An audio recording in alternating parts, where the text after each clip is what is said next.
जय हिंद दोस्तों, आपका स्वागत है एलकेजी एकेडमी में। आइए बात करते हैं एक नए चैप्टर जैव प्रौद्योगिकी की, और इसे पढ़ के आपको बताते हैं कि बहुत जल्दी इसे कैसे निपटाया जा सकता है। देखो, जैव प्रौद्योगिकी सिद्धांत एवं प्रक्रम। जैव प्रौद्योगिकी क्या है? तो यह विज्ञान की वह शाखा है जिसके अंतर्गत जैविक तंत्रों या जैविक क्रियाओं का उपयोग मानव कल्याण हेतु किया जाता है। किसके कल्याण हेतु? मानव कल्याण हेतु। और यह विज्ञान की आधुनिक शाखा है जिसमें जैव रसायन, सूक्ष्म जैविकी, आणविक जीव विज्ञान, आनुवांशिकी आदि के अध्ययन का विस्तृत प्रयोग किया जाता है। इस शब्द का प्रयोग कार्ल इरके ने सबसे पहले किया था। किस शब्द का उपयोग? जैव प्रौद्योगिकी शब्द का उपयोग सबसे पहले कार्ल इरके ने किया था। पुनर्योगज डीएनए तकनीक क्या होती है? पुनर्योगज डीएनए तकनीक को हम समझते हैं। देखो, आनुवांशिक अभियांत्रिकी हेतु निम्न साधनों की आवश्यकता होती है। आनुवांशिक अभियांत्रिकी का मतलब होता है किसी चीज़ में अगर हम जीन के स्तर पर कोई परिवर्तन कर रहे हैं तो वो आनुवांशिक अभियांत्रिकी होता है। कैसे करते हैं? तो उसके लिए हमें साधन की ज़रूरत पड़ती है। पहला साधन है एंजाइम। अब एंजाइम क्या होते हैं? देखो, पुनर्योगज डीएनए तकनीक या आनुवांशिक अभियांत्रिकी में निम्न एंजाइम प्रयुक्त होते हैं। सबसे पहले बात करते हैं विदलन एंजाइम की। तो दोस्तों देखो, विदलन एंजाइम यानी क्लीवेज एंजाइम क्या होते हैं? ये एंजाइम डीएनए के वांछित खंड उत्पन्न करते हैं। वांछित खंड उत्पन्न करने का मतलब है हमें जहाँ पर से डीएनए को काटना है ये काट देते हैं। ये दो प्रकार के होते हैं, एक होता है एक्सोन्यूक्लियस और एक होता है एंडोन्यूक्लियस। एक्सोन्यूक्लियस जो होता है डीएनए को सिरों से काटता है। जैसे कि डीएनए में सिरे होते हैं 5' to 3'। तो 5' से काटना होगा तो 5' से काट लेंगे, 3' से काटना होगा तो 3' से काट लेंगे। लेकिन एंडोन्यूक्लियस जो होता है ये डीएनए के अणु को सदैव बीच से काटता है। तो एंडोन्यूक्लियस डीएनए के अणु को केवल बीच से काटता है, इतना ध्यान रखना है। एक्सोन्यूक्लियस सिरे से काटता है। सिरे कौन कौन होते हैं? डीएनए में 5' और 3' होते हैं, राइट। तो विदलन एंजाइम अब पता चल गया। विदलन एंजाइम वो होते हैं जो डीएनए को काटते हैं, राइट। एक्सोन्यूक्लियस डीएनए को किनारे से काटता है और एंडोन्यूक्लियस डीएनए को बीच से काटता है। अब कटे हुए डीएनए को हमें जोड़ना पड़ेगा, राइट। तो जोड़ने का काम किसका है? DNA ligase. तो डीएनए लाइगेज ये कटे हुए पूरक डीएनए खंडों को जोड़ने का काम करता है। तो दोस्तों आपको इतना ध्यान रखना है कि विदलन एंजाइम वो होते हैं जो डीएनए को काटते हैं। ये दो प्रकार के हैं, एक्सोन्यूक्लियस और एंडोन्यूक्लियस। एक्सोन्यूक्लियस जो डीएनए को सिरों से काटे, एंडोन्यूक्लियस जो डीएनए को बीच से काटे। बल्कि और डीएनए लाइगेज क्या है? कटे हुए एंजाइम को जोड़ने का कार्य करता है, राइट। जो कटे हुए डीएनए के खंड थे उनको जोड़ने का काम करता है। अब आगे समझते हैं कि क्लोनिंग वाहक या संवाहक क्या होता है। तो क्लोनिंग वेक्टर क्या होते हैं?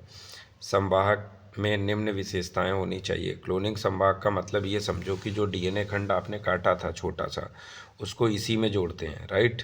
तो क्या होना चाहिए? सबसे पहले समझो कि इसकी विशेषताएं क्या होनी चाहिए। इसमें खुद की प्रतिकृति करने की क्षमता होनी चाहिए, मतलब खुद को रेप्लिकेट करने की पावर होनी चाहिए।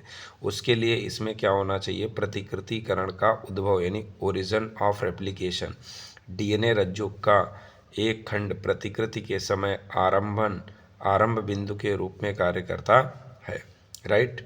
इसमें खुद की रेप्लिकेशन करने की पावर हो। फिर मार्कर जीन या वर्ण योग्य चिन्हक, मार्कर जीन और सेलेक्टेबल मार्कर। तो ये क्या होता है? यह अरूपांतरित कोशिकाओं को, जो रूपांतरित नहीं है उनको क्या करते हैं? रूपांतरित कोशिकाओं के वर्ण में सहायक होता है, उनकी सहायता करता है, राइट।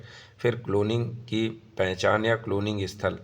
तो क्लोनिंग या क्लोनिंग साइट तो वाहकों में प्रतिबंधन एंजाइम की क्रिया हेतु एक पहचान स्थल पाया जाता है, राइट। तो ये भी होना चाहिए। तो अब हमें समझ में आ गया क्लोनिंग वाहक या संवाहक के बारे में क्या विशेषताएं हो कि उसका एक तो उसकी वो खुद अपनी फोटोकॉपी तैयार कर सके, मतलब खुद को रेप्लिकेट कर सके, राइट। फिर अगली बात है कि जो अरूपांतरित कोशिकाएं इनको रूपांतरित करने में सहायता करे। तीसरी बात कि उसमें एक ओरिजिन स्थल होना चाहिए, राइट, जहाँ पर हम क्या कर सकें? डीएनए को जोड़ सकें। जो वांछित जीन था उसे जोड़ा जाता है। अब समझो आगे। अब बात करते हैं पुनर्योगज डीएनए प्रौद्योगिकी के प्रक्रम के। पुनर्योगज डीएनए तकनीक निम्न चरणों में पूर्ण होती है। पहला क्या है? सर्वप्रथम वांछित जीन के विलगन हेतु उपयुक्त एंजाइम। कौन कौन? अगर देखो बैक्टीरिया से ले रहे हो तो लाइसोजाइम एंजाइम लेना पड़ेगा, अगर पेड़ से ले रहे हो तो सेल्यूलोज लेना पड़ेगा, और अगर कवक से ले रहे हो तो काइटिन लेना पड़ेगा। इनके द्वारा हम क्या करते हैं, पहले कोशिका का विघटन कराते हैं, फिर राइबोन्यूक्लियेज द्वारा आरएनए व प्रोटीएज द्वारा प्रोटीन का क्या कराते हैं, विघटन करा के डीएनए प्राप्त कर लेते हैं। अब जब डीएनए मिल गया है तो इसके पश्चात हमें क्या करना है, प्रतिबंधन एंडोन्यूक्लियस का यूज़ कर देना है। प्रतिबंधन एंडोन्यूक्लियस क्या करेगा, डीएनए के उस खंड को काट देगा जो हमें ज़रूरी है। तो ये क्या करता है, डीएनए अणु के खंड प्राप्त किए जाते हैं। अब स्रोत डीएनए व वाहक डीएनए को एक ही प्रतिबंधन एंजाइम द्वारा काटा जाता है, राइट। तो वाहक को भी उसी एंजाइम द्वारा काटा जाएगा। इन डीएनए खंडों को जैल इलेक्ट्रोफोरेसिस द्वारा अलग कर लिया जाता है। अब क्या होता है, जब अलग कर लेते हैं फिर स्रोत डीएनए से, जो स्रोत डीएनए है उस डीएनए से वांछित डीएनए खंड को क्या कर देते हैं, या जीन को जोड़ देते हैं, वाहक के साथ जोड़ देते हैं, किससे, लाइगेज द्वारा। तो यहाँ तक कि हमें क्या बात समझ में आई। देखो सबसे पहले हमें क्या करना है फर्स्ट स्टेप में, कि सबसे पहले हमें लेना है वांछित जीन। वांछित जीन अगर हम किसका ले रहे हैं, बैक्टीरिया का ले रहे हैं तो हमें लाइसोजाइम एंजाइम चाहिए, पादप का ले रहे हैं तो सेलुलोज चाहिए, कवक का ले रहे हैं तो काइटिन चाहिए, राइट।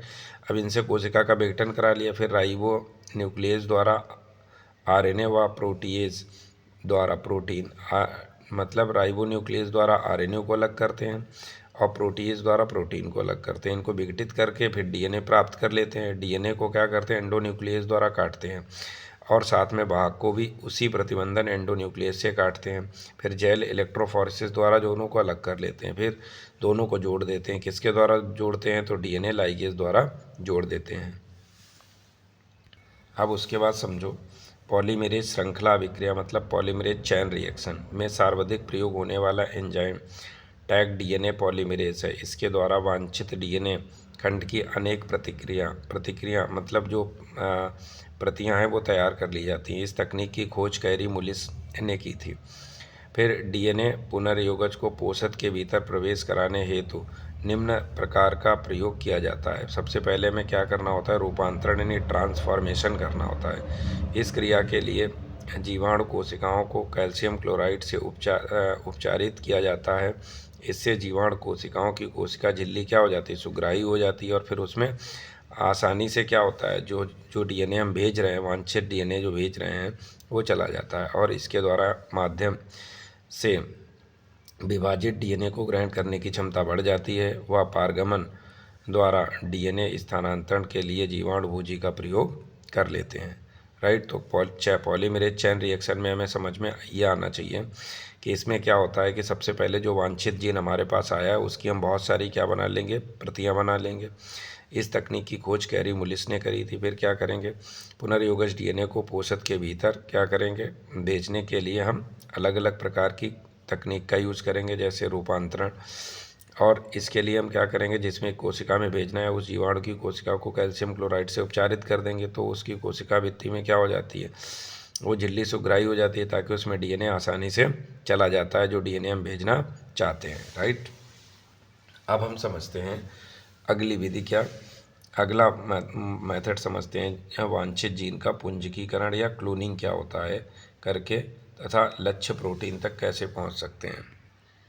तो देखो दोस्तों, इसमें क्या हमें समझना है कि वांछित जीन का पुंजकीकरण या क्लोनिंग करके तथा लक्ष्य प्रोटीन की अभिव्यक्ति को प्रेरित करने वाली परिस्थितियों को अनुकूलतम बनाने के पश्चात इसका व्यापक स्तर पर क्या किया जा सकता है, उत्पादन कर सकते हैं। इसके लिए हमें बायोरिएक्टर का प्रयोग करना पड़ता है।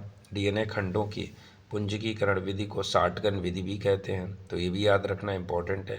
फिर अनुप्रवाह संसाधन क्या होते हैं, तो इसमें क्या होता है, यह जैव संश्लेषण अवस्था, इसके पश्चात उत्पाद के परिष्करण व विपणन से पूर्व उसका पृथक्करण व शोधन किया जाता है। अब इतनी बातें आपको इस चैप्टर में सीख लेनी है और इन्हीं से प्रश्न बनते हैं, बार बार रिपीट होते हैं। तत्पश्चात आप हर प्रश्न का जवाब दे सकते हैं। अगले वीडियो में फिर मिलते हैं, तब तक के लिए जय हिंद।